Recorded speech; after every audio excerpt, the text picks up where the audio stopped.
ब्रेकनंतर news प्लॅनेटमध्ये आपल्या सगळ्यांचं पुन्हा एकदा स्वागत। गुरुवारी पाटण्याच्या गांधी मैदानावरती नितीश कुमार हे मुख्यमंत्री पदाची शपथ घेणार आहेत आणि या सोहळ्याला पंतप्रधान नरेंद्र मोदी, गृहमंत्री अमित शाह, संरक्षण मंत्री राजनाथ सिंग, भाजपचे राष्ट्रीय अध्यक्ष जे पी नड्डा आणि उत्तर प्रदेशचे मुख्यमंत्री योगी आदित्यनाथ आणि महाराष्ट्राचे मुख्यमंत्री देवेंद्र फडणवीस यांची देखील उपस्थिती असेल। नुकतीच जेडीयू विधिमंडळ पक्षाची मुख्यमंत्री निवासस्थानी बैठक देखील पार पडलेली आहे। नितीश कुमार यांची विधिमंडळ पक्षाचे नेते म्हणून निवड करण्यात आलेली आहे। हा सोहळा नेमका कसा असेल याविषयी अधिक चर्चा करण्यासाठी यावेळेला आपल्या सोबत आहेत जोडले गेलेले ज्येष्ठ पत्रकार विजय चोरमारे सर। विजय चोरमारे सर, आपलं स्वागत। खरं तर बिहारच्या या निवडणुका तुम्ही फार जवळनं बघितल्या आणि त्या ठिकाणचं वातावरण देखील अनुभवलेलं आहे। कशा प्रकारचा हा सोहळा पार पडताना दिसेल ज्यावेळेला मुख्यमंत्री पदाची शपथ पुन्हा एकदा नितीश कुमार घेताना दिसतील? विजय सर।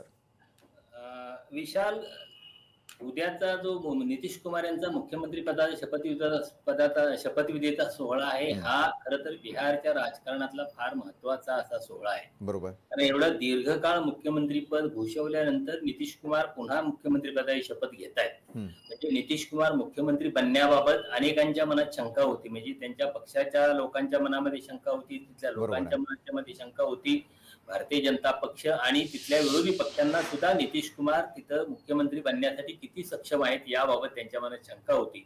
पण या शंका कुशंका सगळ्या गोष्टी बाजूला ठेवून नितीश कुमार हेच उद्या मुख्यमंत्री होत आहेत आणि भारतीय जनता पक्षाला नितीश कुमार यांच्याकडच्या जागा भारतीय जनता पक्षापेक्षा कमी आहे। भारतीय जनता पक्षाला 89 जागा आहेत तर नितीश कुमार यांच्या जेडीयूला 85 जागा आहेत, तरी सुद्धा तिथे त्या नितीश कुमार यांना मुख्यमंत्री करतायत, ही यातली महत्वाची गोष्ट आहे।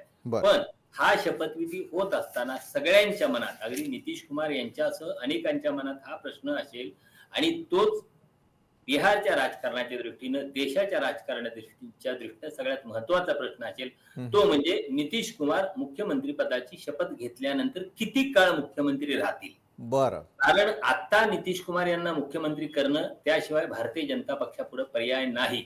कारण भारतीय जनता पक्षाला माहिती आहे त्यांना हे जे यश मिळालंय ते नितीश कुमार यांच्या नावावर मिळालेलं आहे। भारतीय जनता पक्षाकडे नितीश कुमार यांच्यापेक्षा संघटना मजबूत आहे, नितीश कुमार यांच्यापेक्षा प्रचंड मोठी नेत्यांची, प्रचाराला येणाऱ्या राष्ट्रीय पातळीच्या नेत्यांची फळी मोठी आहे।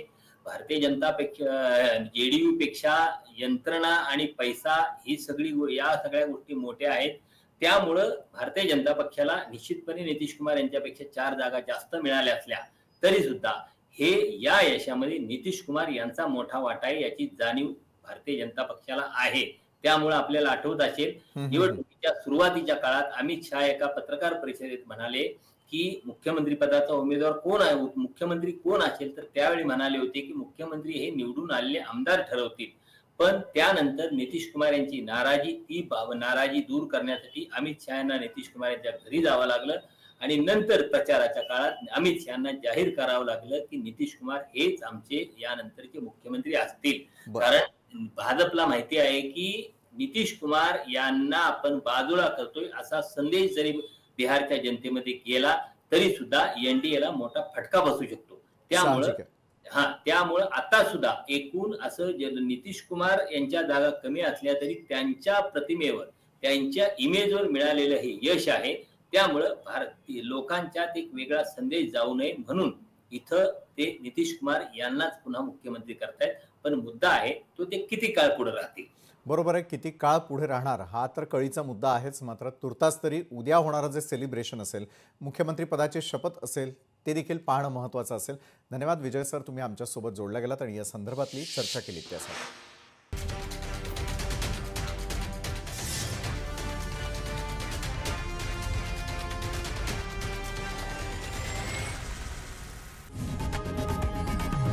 लोकशाही मराठी ऐका, पहा, जागरूक रहा।